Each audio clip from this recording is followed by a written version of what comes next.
Night on the second attempt, the third attempt, maybe the fourth. I'm not sure. We've got some technical difficulties. I rebooted the phone, and I don't think that was the problem, but I went ahead and did that. Oh, Red Laser, thank you. Thank you for finding us again. We'll give a second to everybody to join us. I don't know what happened.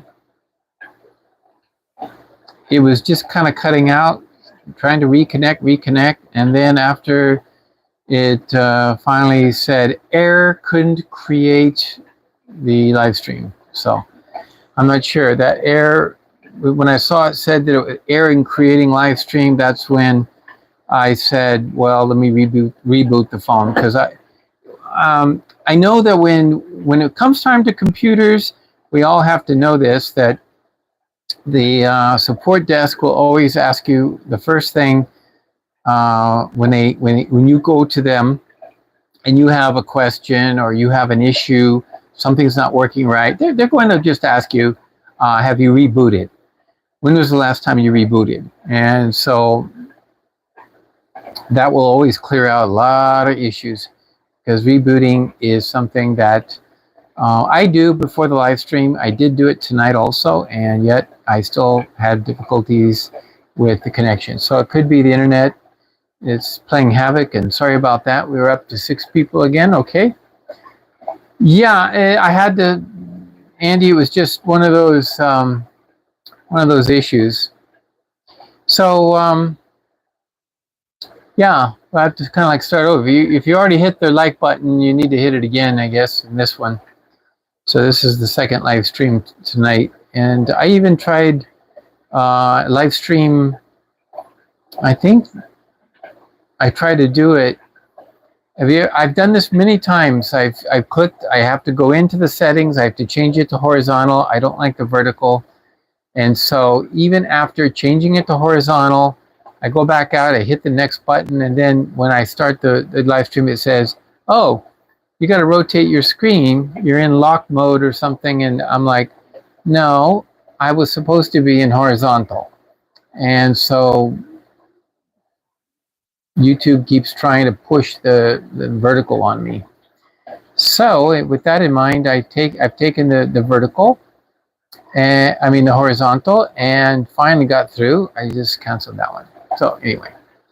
Red Laser, hey Robert, is Robert Lucas. Oh, there he is. Okay, so Robert, when we just got off, there's 10 of us back. Okay, thank you. So that's about everybody that was here. I'm glad somebody was able to find us, and maybe a few more will join. And before we get into the big question, I'd just like to show you the I just want to show you some of the one of these tanks. I purposely did not put on the tank in the back here any breeder boxes, because you know the breeder boxes makes it hard to see what's here. But I want to show you what is in here. And so there they are. There's some of our black strain long-finned angels. And we're hoping that we get some nice looking double blacks, and they're looking pretty good. These are in good shape. Oh, that's a little koi. There's a couple little koi. There was a batch of koi that were only like 2 or 3 little ones. And you know, looking at the silver lining, sometimes I wanted to mention to you guys there was also a sad event up here. This pair, they had their babies. We were looking at them, the subocellatus, and then one day I come in here and the babies are gone, and that was sad. So I don't know who took the babies or what, but they had babies, and now they're gone. Now 2 more days go by, and I see he's trying to push her into the cave, and I think she's in the cave right now. He's poised outside the cave. And 2 or 3 days go by, and guess what? I saw a baby. There was still one in there, and it didn't get killed. It didn't get eaten, but it was hiding in the back. So I was able to rescue it, and I just threw it in here, you know, because they're not going to, mom and dad's not going to take care of him. And I seen it in here. It looks really nice, growing fast. I couldn't believe how big it became by putting them in here. They get a lot of baby brine shrimp because the breeder box. There he is. See that little baby right there? That's a subocellatus baby. He's like, he grew like 10 times. I don't know what happened. It's just huge. I couldn't believe it. Wham. He's zipping around there. I think he's getting some food, but just the one. It's the one. But anyway, that tank in the back, I have the breeder boxes right along the top here, and so that's why sometimes you don't get a good view of this tank. But look at these blacks. These are going to be nice. So when they get just a little more bigger, just a little bit bigger, I'll bring them over to the grow out house and let Malik groom them for future. And we get some good blacks going. Now let's see. I see one that's one here in the foreground doesn't look as black as the other ones. So maybe they're going to be different grades, perhaps. I'm not sure. So here's an example after they just went free swimming. These angels, these are platinums. These angels, 2 days, three feedings of brine shrimp, and the water starting to turn a little cloudy. It is time to move them into a breeder box. So since I have the breeder boxes here, we'll do that. I'll do that right after the stream. Get them in a breeder box, and that's how I know. There's just too many, and you can't grow a big spawn in a little jar like that, you see. They've got to be moved out. And that's what I do.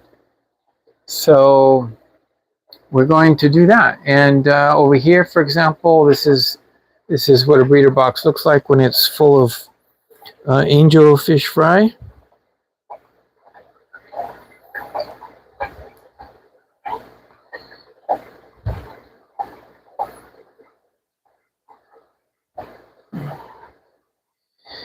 Okay, so there's a good question from FishEZ Aquatics. You're doing the mops. I brought home a mop today.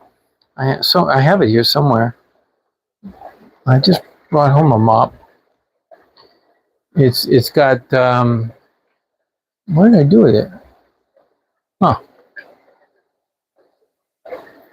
It's sitting here. I'll see it in a few minutes. Anyway, so that's a good question, and I'd like to mention that there's two ways of going about it. For example, in this particular case, this is a continuous stream. They're getting water from the tank, and it's continuously flow.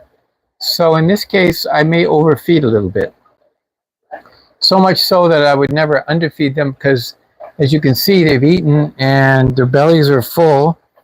And I fed them, their bellies are full, but I actually fed them about 11 a.m.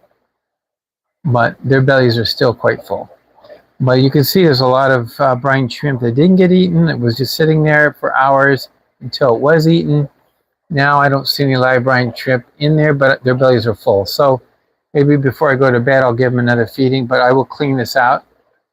This one too, they got full stomachs.